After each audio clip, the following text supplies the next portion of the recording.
তারপরে পৃথিবীতে আধারের ধূপ ছায়া নামবে।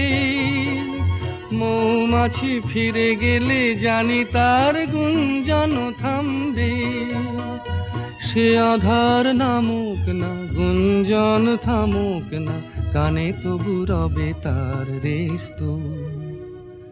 বেস্ত বেস্ত সূর্য ডোবার পালা আসে যদি আসুক বেস্ত। গোধূলির রঙে হবে এ ধরনী স্বপ্নের দেশ তো।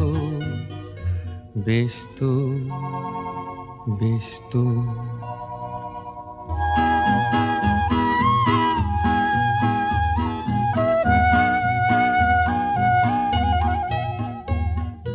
তারপরে সারা রাত দুজনেই একা একা